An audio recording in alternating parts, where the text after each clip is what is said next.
New Zealand to ban smoking for the next generation in a bid to outlaw the habit by 2025. The legislation will mean that people currently aged 14 and under will never be able to legally purchase tobacco. And all that's going to happen as a result. In fact, I'll get into that later. I'll get into that later. You know how it goes. New Zealand has announced that it will outlaw smoking for the next generation, so that those who are aged 14 and under today will never be able to legally buy tobacco. New legislation means the legal smoking age will increase every year to create a smoke-free generation of New Zealanders. Associate Health Minister Dr. Aisha Verrell said on Thursday. This is a historic day for the health of our people, she says. Yes, yes, I'm sure. I'm sure she said that. Pardon. The government announced the rising age alongside other measures to make smoking unaffordable and inaccessible to try to reach its goal of making the country entirely smoke free within the next 4 years. And one thing that Britain tried to do that as well is, what we can do is we can just make smoking unaffordable. And they cranked the tax right up because, of course, it needs to be unaffordable, for the average citizen. But instead of, making the extra price go towards things like possibly, lung cancer research or something like that, I mean, the money went to the government. And what happened, it barely reduced that at all. All it did was take more money out of people's pockets. But then again, the government loves doing that. Other measures include reducing the legal amount of nicotine in tobacco products to very low levels, cutting down the shops where cigarettes could legally be sold, and increasing funding to addiction services. These new laws will not restrict vape sales yet. We want to make sure that young people never start smoking, so we will make it an offence to sell or supply smoked tobacco products to new cohorts of youth. People aged 14 when the law comes into effect will never be able to legally purchase tobacco, Verrell said.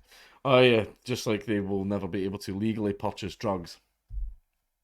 And that got rid of the drugs, didn't it? New Zealand's daily smoking rates have been dropping over time, down to 11.6% in 2018 from 18% a decade earlier. But smoking rates for Maori and Pacifica were far higher, 29% for Maori and 18% for Pacifica.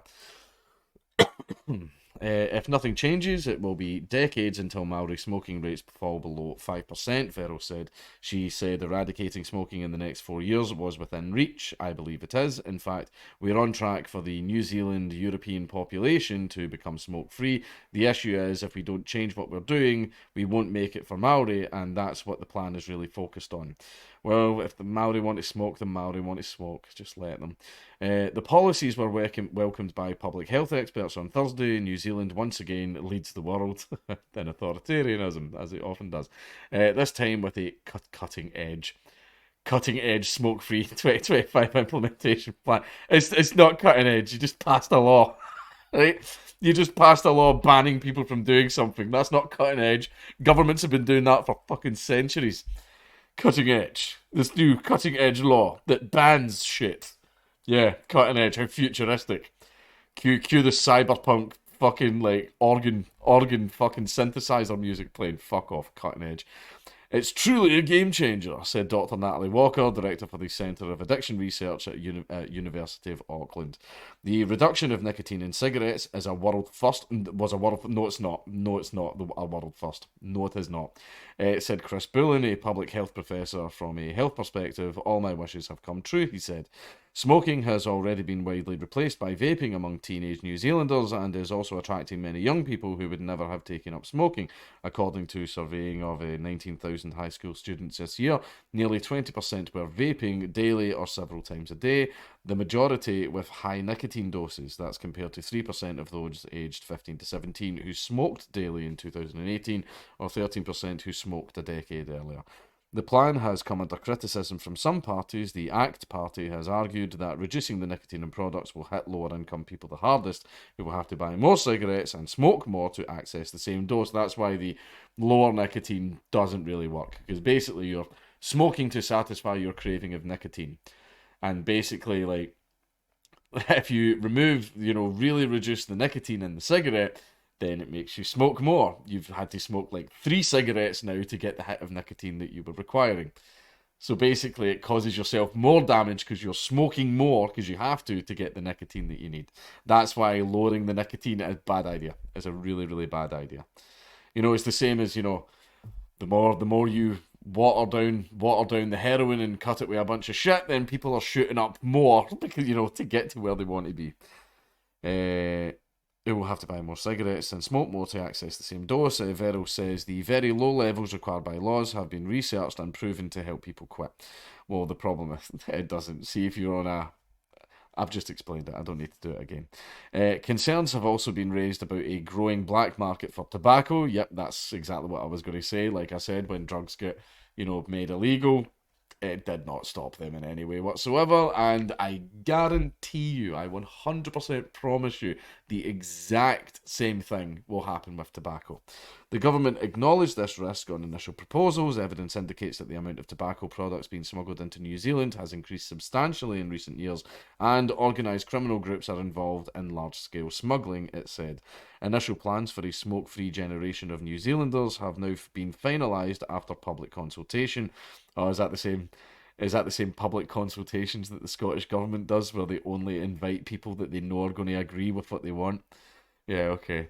They were first floated in April. They will still need to pass through the legislative process, but should not face any obstacles. Smoke-free 2025 is a headline Labour policy, and the party holds a majority in New Zealand Parliament, unfortunately. Vero said the legislation would be introduced in 2022, with the age limits coming in 2023. Now, one of the things, there's a Guardian begging for money. Okay, so one of the things that I believe is important to point out is, yes, they are absolutely correct that there would then just be an underground market for tobacco products, and it's something that would happen. And I believe in the New Zealand climate, they can actually grow tobacco there. So imagine your house getting raided, but it's not weed plants, it's tobacco plants. That's that. But basically, yeah, there will just immediately see already right now, organized criminal gangs are going, hell yeah. Hell yeah, there's a new market. There's a new nice little profit margin for us. So yeah, criminal gangs, yeah, shit, they'll want it banned.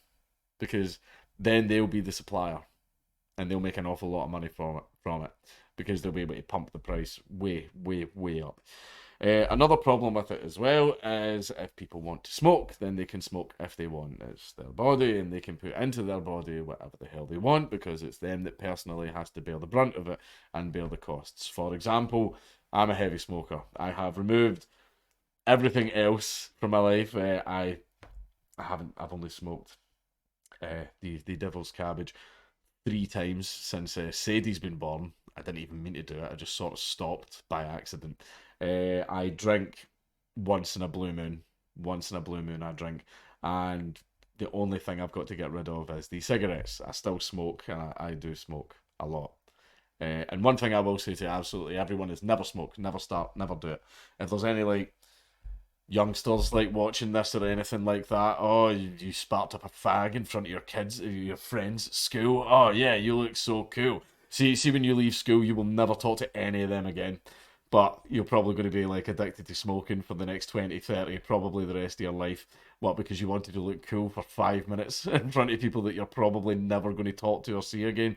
Don't do it. Don't do it at all. Right? Do not ever start smoking. See even that whole I'm just a social smoker. I only smoke when I drink. No, fuck that shit. Nope, do not do that.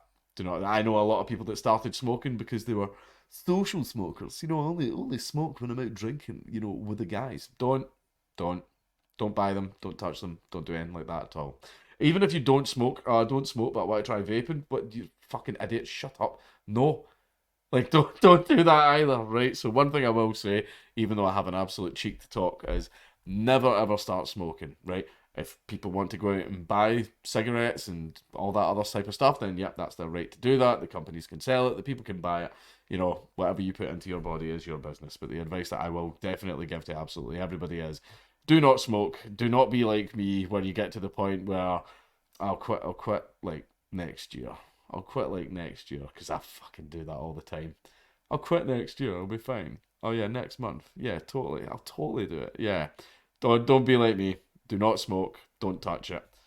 And if you're young and I catch you smoking, I'm going to beat you over the fucking head.